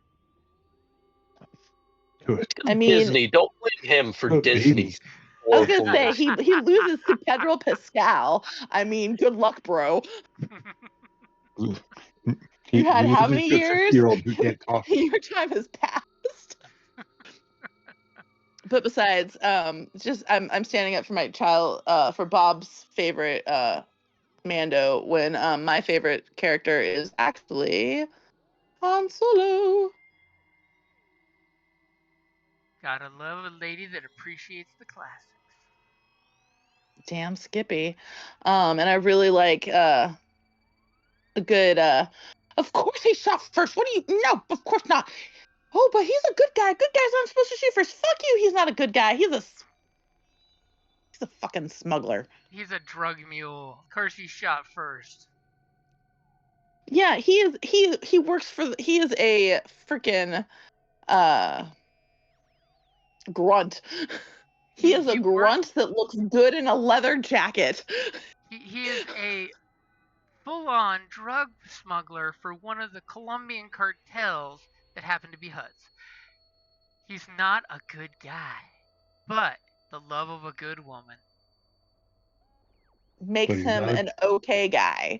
Makes him an okay guy that cleans up pretty well. Nah, we like him scruffy. There goes it. And that makes me think of Firefly. A good guy would do this. An okay guy would do this. When he's doing the sword duel. Yes. Yep. I guess I'm just an okay guy. Stab. I mean, sometimes you gotta get a little payback. I'm just saying. You know, being too much of a good guy is like just really, it's, you can have the moral high ground, but that doesn't get you anything except being able to like be on a high ground by yourself. Sometimes you got to be a little dirty. I mean, if not, and you'll being be Luke Skywalker and have a breakdown and become a homeless hermit that's, almost suicidal. Yeah, no, sometimes like it's okay to just be an okay person. Nobody wants you to be like super pious. I mean, you don't have to go straight villain. But flaws are good.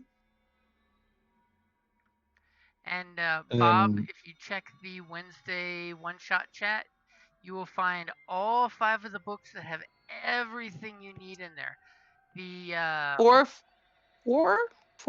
4 have loaded for me. Yeah, the 5th one's only like a quarter loaded. But the last one, and I would recommend Collapse of the Republic because that has the Clone Wars era gear, which is the best. There's the Gadgets and Gear book, which has all the equipment of all the different blasters and all that stuff. You'll probably lose the rest of your night just reading that book. And then No Disintegrations is specifically the Bounty Hunter book. And Dangerous Covenant is the hired gun book with all the big bombs, grenades, explosives, rockets, that kind of stuff. So basically, you'll be in the Bob Cave staying up tonight reading PDFs all night, I think. Probably. He has to get up early in the morning because he has one more vacation he's going on. Oh, no, he actually has 2 more vacations he's going on this summer. But one more, he has a vacation this weekend and then another one, I think, Labor Day weekend, I think the same weekend we're at TCC, going to Disneyland. Oh man, you're missing Tucson Comic Con for Disneyland? And ask me how many times I've gone out of town so far for not convention stuff. Like once in the last 3 years? I mean, just the summer. Thanks for rubbing it in my face, damn it. But yeah, no, I keep thinking I have plans to go out of town, and like, then I find out that no, I'm wrong. No plans. Well, see, you'll just have to make an excuse to make plans to get out of town for a non-convention related thing where you can just go out and hang. Yeah, I keep thinking I do that, and then I get the, oh wait, no, not then. Sorry, we'll have to reschedule, or the oh, you were serious. I thought we were just talking. No, I can't go anywhere. What's gonna happen is I'm gonna end up freaking going to like freaking, I don't know, Niagara Falls by myself, and then like, because I'm vacationing by myself, I'm gonna fall into the falls, and then like, you guys are gonna see me on the news and go, oh my god, what an idiot, and laugh because I will fall into the falls and probably not die, but like make a giant ass of myself. Well, I thought falling into the falls used to totally be a cool thing that kids would do, going back in the day. I'm pretty sure if you fall you made it past all the pretty sure- safety features, all the security, and you did not die. That's pretty freaking baller. That's all I'm saying. I mean, sure, it would be, but like at this point, how many klutzy, terrible things do I have to do before it's not even impressive that I survived? It's just like, how did you even do it? Oh yeah, I just tripped over my foot and fell into the falls. I mean, I've done worse. Yeah, you just wait. I'm gonna have to bully someone to go like on vacation with me. Hey, we can always make plans for next month for the pirate weekend in Bisbee. I want to go somewhere I've never been. Okay. And I've been to Bibsy. Yeah. It's Bisbee. It's really just the biggest little drinking town in Arizona. I mean, Bibsy is a very pretty place, and I love its all artsy vibe. But like, Aiden has done, I mean, Bob has done so many freaking cool things this summer, and I have not. I would like to do something I've never done before. I'd like to go somewhere and see something new. And that does equal out of Arizona. There's waterfalls from the Aurora Tea Garden series, murder mystery series that I watched with one of my friends.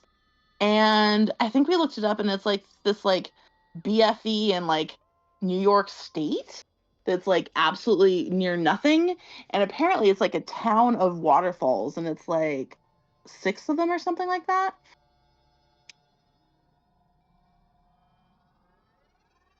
Sounds like the setting for a great murder movie. Every single murder movie in that series starts at that waterfall, at just one of them, and there's a whole bunch of them. And then for the session, how much experience did we get? And since you did complete the mission, 15 experience. Okay. That is someone saying, I am bored.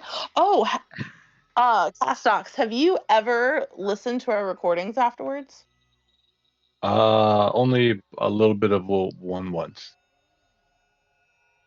I recently listened, and apparently our GM here likes to fast forward through things and edit us away, like just go for our voices. Say what? Oh, okay. Yeah. Yeah. Yeah, for a short time, I was putting the videos of my group playing online, and then I'd go through and edit and chop out the fluff conversations and or the spots where people were just quiet, and so that way it'd go from like a 3-hour video down to like a 2-hour and 10-minute video, taking out all the side conversations and get out the dead silence, especially. Yep. Oh, I'm pretty sure that all of his rah, rah, rah, rah, is when I go off on a weird ass tangent, like every single time. I think Yep. the only And- thing I've really edited is when somebody had that name slip once, long, long ago. I had to watch 3 hours to find the 5 seconds it was said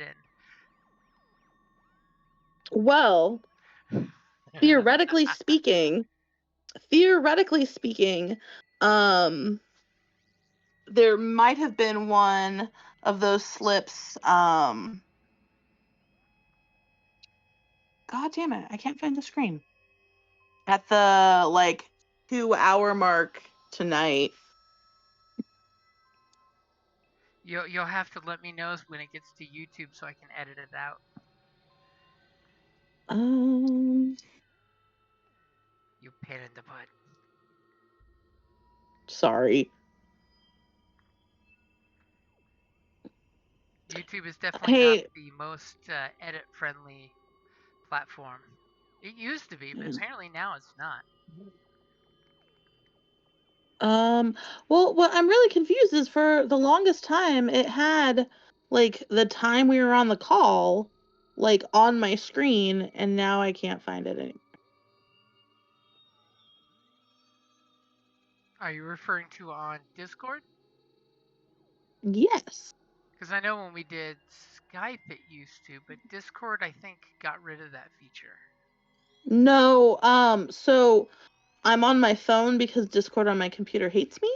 And for most of the night it had the counter, and now that I want the counter, it's just showing me our faces or our little boxes. Because it's funny like that. So I will Yes. definitely say, I mean, since we've lost Bob to reading books right now because he's been really silent, it's kind of funny because I know he's diving through those books because those are all good books. And you have your experience, we should probably say we're going to wrap it up there so somebody can break their 42-hour lack of sleep and get some sleep before, 6 a.m. comes around again? Hold on. Let me. I think Sounds you good. exaggerated it slightly. So, 24. It says. All right. Well, have a good night, everyone. You too. See you later. You too. All right. So that's The fact that you're doing the math. 41 and a half hours I have been awake. I rounded it up to 42. You said 43. Well, I'm saying 42 now. Okay, yeah. Well, and I mean, it might take me an hour to go to sleep because I am wired. So, yes. And you said your magic phrase, and Duncan already left, and Bob has left us for the world of books, which is He's got No. Star Wars I PDFs. He's going to be like this. have a quick question.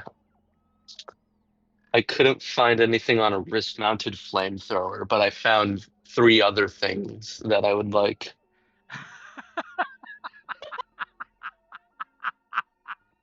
It's not a question. Where can I find the wrist-mounted flamethrowers? So that's a armor modification. If you look in the gadgets book under armor modifications, I'm pretty sure it's in there. If not, let me look through the book and I'll find it for you and tell you where it is. Because I cannot find it. Did you find the armor modification section? Yes, I was looking in there earlier.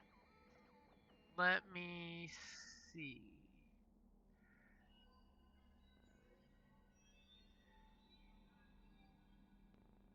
What does your letters next to your name mean?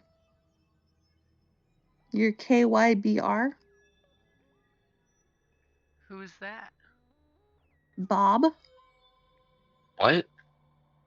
Your name, your person. You have a KYBR. I mean, mine says T with a little skull, and I know what mine means, but I'm pretty sure I don't know what your Kyber means. It's one of your channels.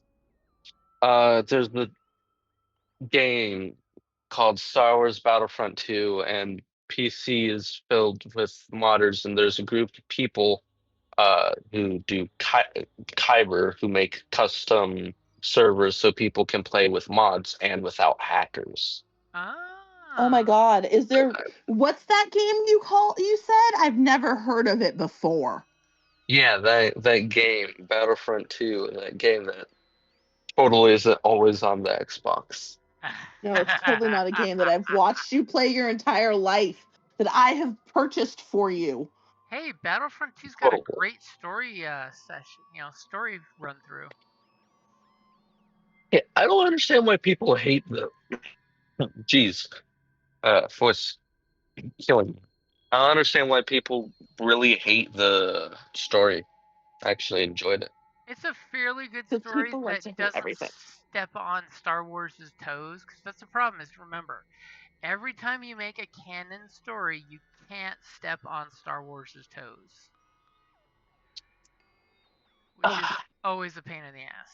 Because Well, we have to play the game of what's truly canon. Are the books canon? Because that's a whole bunch of lore that is really, really hard to keep straight. yep, Or is it just the original trilogy? Or is it only everything that Disney owns? Is it the books that Disney put out only? Like, what is canon in Star Wars is like saying, how many colors of blue are there? exactly. Everyone's gonna have their own variation of what is true to their heart of hearts. Yes. Except we can all agree And 789 hurts us all. I'm sorry. So we're not recording anymore, right? We're off. We are still recording, but I can totally say, and that's a Oh good well, place no. to wrap it up there. I mean, I can piss people off. That's fine. Okay. I never watched anything past the animated Hobbit when it came to Lord of the Rings because I was like, look, I have a trilogy. My trilogy now has 6 movies. And now my trilogy has something like 12 or 13 movies. So, and that trilogy now is more than 3 movies. I dated a guy at one point who, like, I think his head was exploding that I was refusing to watch them. I was like, I just don't have a good reason. I was like, I like the books. I loved The Hobbit as a kid. I was like, I'll trade you an experience. I was like, I will, if you go to the Rocky Horror Picture Show with me live and like go through the entire experience with me, I will sit through and I will do the movies with you. Like, I mean, it's at the point where it's been so long, I might as well, make it worth my while.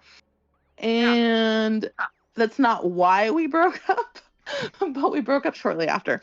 So I am at the point where to watch the Lord of the Rings movies, I want to trade experiences to make it worth my time.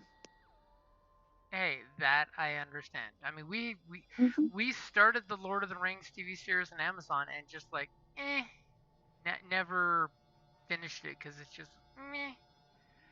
I heard it was really pretty, but like anytime I try to watch a TV show, someone comes up to me and is like, "Oh, that looks cool. Let's watch it together." And the kiss of death. then I never get to watch things because he's adorable, but he only is home half the time. So, quick question, Bob, are you there? Yes. In the Star Wars Gadgets and Gears, the flame projector you're looking for is on page 92, and that's 92 of the PDF, not 92 of the book. It's called an underbarrel flame projector, which uses the modification further down in the book on page 94, weapon mount. So basically, it's a under the barrel flamethrower mounted on your wrist, because Mandalorian armor is cool like that. Okay. But it uses the stats from the underbarrel flame projector. Okay, so I need to. It would also include the cost for a mount. Yep. Okay. How much is it going to cost? 3,000 credits. I'm sorry, 30,000? 3,000. Oh, I was going to say, dude has not joined us enough games for 30,000. That's not cool.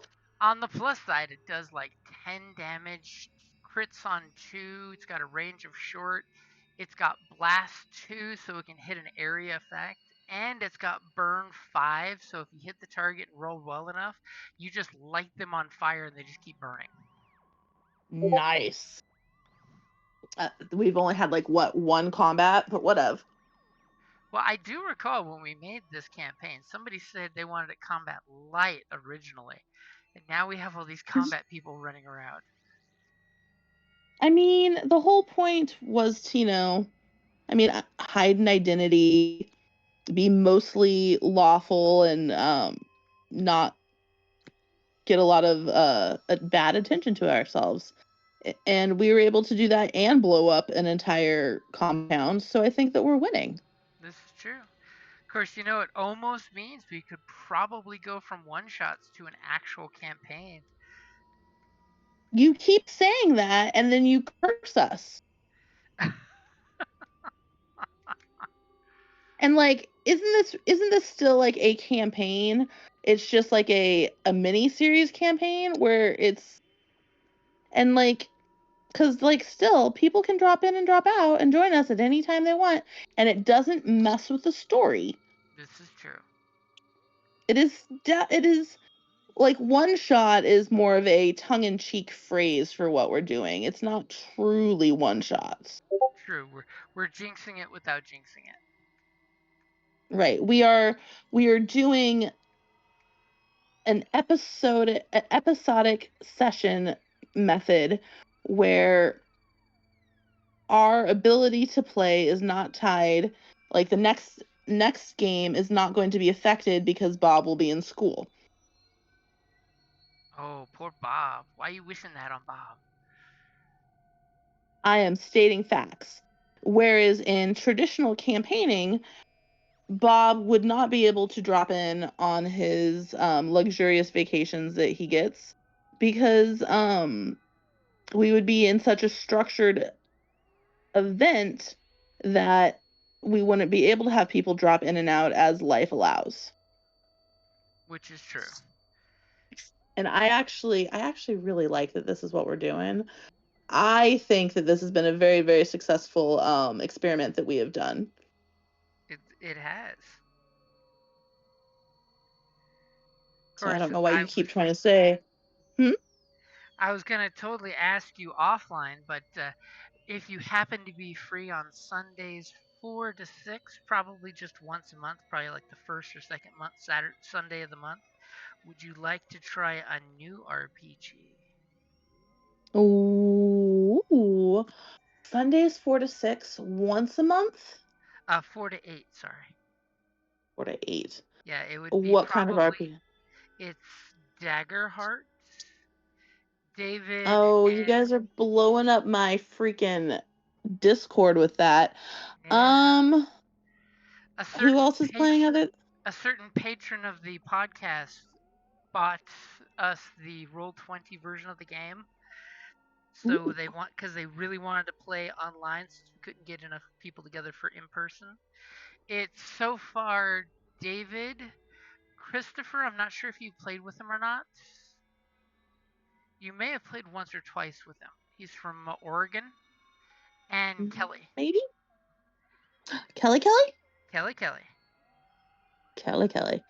You should have started with her. It would have been a lot easier for me to say yes. But yeah, once a month, that time frame. Because Kelly will require us to wrap up by 8 o'clock local time. Because for her, that's like right when she goes to bed now, because her 3 a.m. wake up time.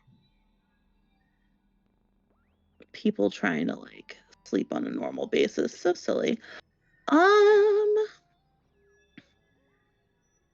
Or her silly job having her wake up when I'm going to sleep.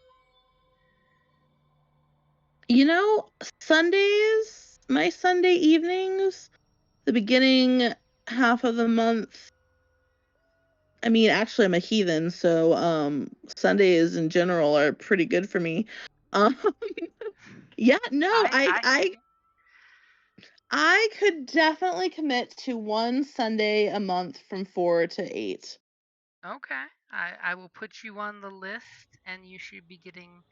I still don't know how we're going to communicate because Kelly not doing Facebook is so annoying. But I think Christopher doesn't do Facebook either, so I probably will have to make like a private channel on Discord for everybody. I mean, it doesn't even have to be a private channel. You could just put us all in a group text on Discord. Okay, well that's what I'll do. That's what I was meaning by a private channel. It's just a private Discord chat because I think everybody is in the chat now on Discord, so I could do that because there'll be like a couple pre-session 0 questions. Character creation is really easy in Daggerheart. It's basically like a Powered by the Apocalypse game meets D&D, so it's really easy to make a character. You make like 5 choices and that's your character, and then you basically define what does blank mean to me, like. Even though in the game we're not supposed to be making characters until session 0 when we all get together and decide what game world we're playing in, what the grand story theme will be, Kelly has of course already figured out she wants to play a fairy rogue. A fairy rogue? A fairy rogue. Ooh. With magic daggers.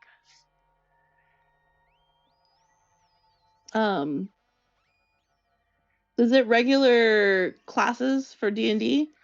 It's kind of like D&D, but they changed for Daggerheart. They're using a more simpler but a bigger open rule set. So like instead of rolling a d20 to do a thing, you roll 2d12.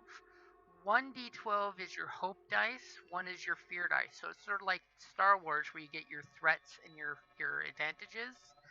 So if your hope dice rolls high, you get an advantage. If your fear dice rolls high, you get a threat. And if you failed and got a threat, it would be like in Star Wars when you fail with threat. So it adds more than just success or failure when you roll the dice.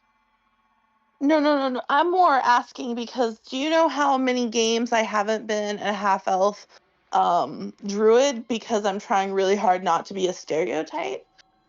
I will be honest, in Daggerheart, their druids are badass. I mean, I'm always a badass when I'm a druid. And if you take a ranger with a pet, compared to D&D, these rangers with their pets are a lot more badass because your pet actually can do things. Whereas in like D&D, the pet class sucks. I want to be a druid. I haven't been a druid for like 5 whole sessions. Like 5 whole game campaigns. Okay. Like the last time I played a druid was on our hack and slash that we weren't recording. Oh wow, it has been a while. Yeah. And maybe I won't be a half elf, but I'm gonna be a druid. But yeah, I'll send you some stuff. I don't have a copy of the book in PDF form, but they have a free PDF that just has no artwork in it. And then the character sheets. Well, yes. I've been purposely ignoring the conversations about it because I'm like, I don't want to play. I don't want to learn. But if I'm committing to play, I'll look at the conversations and I'll start looking it up and watching the articles or reading the articles and watching the videos and all that stuff. I mean, any excuse that gets you and Kelly to get to play together, come on. Yes, 100%. See, for their druid, you can mark 3, you can spend 3 hope and transform into beast form without marking a stress. When you do so, choose 1 trait and raise it by +1 until you drop out of beast form. Ooh. And then when it comes to the animals, they basically give generic names for them. So they have the agile scout, which is foxes, mice, weasels, etc. Or household friends, which is your cat, dog, rabbit, etc. Nimble grazer, which is your deer, gazelle, goat, etc. Your pack predator, which is your coyote, hyena, wolf, etc. Your aquatic scout, which is your eel, your fish, your octopus. Or your stalking arachnid, which is your tarantula, wolf spider, etc. And those are all the things you can turn into at first level. Wow. So, druids are because of my house, for household creatures, does snakes count?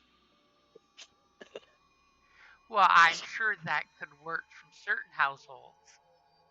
Yes, like mine. So like in D&D, you have to have like seen your character has to have seen the creature in real life to be able to wild shape. So is that the same for Daggerheart? Let's see. For their class feature, which is Beast Form, you mark a stress because they have stress and hit points in the system. Sort of like in Star Wars, how you have your wounds and your stress. Yeah. So to mark a stress to magically transform into a creature of your tier or lower from the beast list. You can drop out of this form at any time while transformed. You can't use weapons or cast spells from the domain cards, but you can still use other features or abilities you have access to. In other words, like your racial abilities, which they call ancestries. Spells Ooh. you cast before you transform stay active and normal. Additionally, you gain beast form features, add their evasion bonus to your evasion. Evasion is what they call armor class. And use traits specified in their statistics for the attack. While you're in beast form, your armor becomes part of your body and you mark armor slots as usual. When you drop out of beast Nice. form, your marked armor slots remain marked. One nice thing is you can actually sacrifice bits and pieces of your armor, and then when you take breaks, you can fix your armor. Oh. And you also start with Wild Touch, which is you can perform harmless, subtle effects in evolved nature, such as causing a flower to rapidly grow, summoning a slight gust of wind, or starting a campfire at will. And that's even before you Okay. pick your powers. I'm down. Okay. I will learn something new for you, Jim. Oh, I'm special. Yes. Cool. And Ooh. And I will filter the information to you so I'm not spamming a ton of it to you all at once. okay, cool.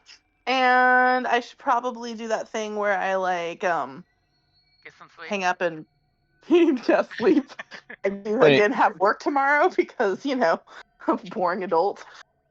You mean Boring adult who stays up for Wait, 42 hours at a time. I just finished my shopping spree though. No, I know what I'm gonna buy. Jim, do I have to go through you to like put all this stuff in?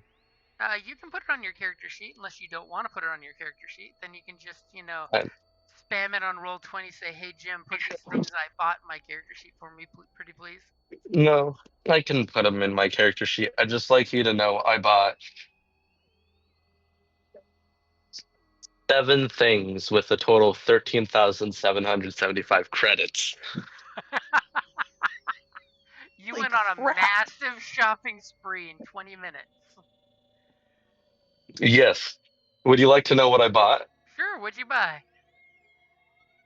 Retractable wrist blades, whipcord thrower, Z6 jetpack, underbarrel flamethrower and mount, AccuStrike targeting computer, EE3 blaster. So you've completely kitted out your armor now, and you have a new blaster rifle. Mm-hmm. Isn't the collapse No. of the Republic full of nice things? Oh, I could get myself one of those personal shield things, but who needs that when you got Beskar and more weapons than they can carry? More weapons on one arm than they can carry on their entire person. It'll be like, I gotta go onto your ship because I left my weapons on your ship and they are part of my religion. Mm-hmm. Like, hey, I borrowed that secret safe that we all know about. Hidden underneath the bed, they slide the bed and there's a panel that's been unscrewed with 4 screws lying in the corner. No. That's why I have 2 secret safes. One for them to use and then one for me to actually use. One for public consumption and one for yourself. Yes, one that's the secret safe that's like the secret safe that everyone knows about and pretends like it's a secret, and then one that's actually a secret. Both safes have a holster welded to the side with a loaded blaster pistol just in case. Yes. Or a thermal detonator.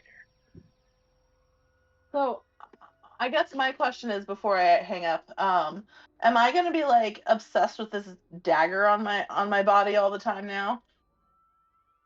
Probably not. Probably not. It'll just like the farther away we get from its twin, it'll become more normal, and I can like leave it. I mean, you can always put some more points into discipline as you level up. That doesn't sound like me. I mean, it just means you go to your bunk and you put the dagger on your pillow and you just look at it and say, I can't leave you, dagger. I'll just always have it attached to my my hip. And then it has little glowy eyes that pop up over it and say, yes, excellent. Oh, so my new, instead of having a familial blonde that we've never addressed, I'll just the child that's supposed to exist will just be the blade. This evil, dark Sith spirit that's possessing the blade. It's my baby. Mama loves you. First, I need you to get my sword and get my armor and start wearing it, and then you need to have a child so I can reincarnate. That seems like a lot of work. It's a lot of work. There's easier ways to come back through the Force, but hey. Yeah. Never pick up Okay. possessed daggers, people. Right? I mean, possessed daggers is just a good time. That's what she said. And if it's gonna live on my leg, like they'll just like occasionally I'll just walk off from everyone and it'll be fine. Don't split the party. Don't split the party. Except when it's good for the plot. Split the party. Always split the party. Only when it's good for the plot. Come on. Oh my god, I feel my brain melting. No friends go everywhere to the bathroom together like that. Come on. Girls do when we're in public. Just to the bathroom. And drunk. I mean, to the bathroom when we're drunk. When drunk, you must travel in packs. Yes. Because we're like, we're ponies. I was going to say you're pack hunters, but, you know. No, my brain just like left completely like about 60 seconds ago. Okay. So let's go ahead and call it a night and wrap it up there. Before we go, where could I put the list of the things I bought? No, I'm hanging up. You guys keep talking. Bye-bye. Okay. If you want me to put it on your character sheet, just list it in the chat in Roll20 and say, hey, I bought these items. Give me some page numbers because that'll definitely help if you have access to them. If not, don't worry about it. And then just say, can you please add these to my character sheet? And I'll pop in and over the next 2 weeks, add them in there just in case. Just in the base chat? Yep, yeah, just in the base chat. That way you don't have to go hunting around anywhere. And it'll let you copy paste straight from the book. Cool. I already made like a semi-list when calculating how much it would take on my wallet. Okay. But I don't have pages. That's fine. I mean, I can just Control F, paste, and search that way too. I am a huge fan of using the search function. Yeah. All right, dude. I'm gonna log off too. Okay. Have Thanks. A good rest of your vacation. Fun. If I don't talk to you before you leave town. Thank you. I will try. And enjoy Disneyland, dude. I will. All right, later. Bye.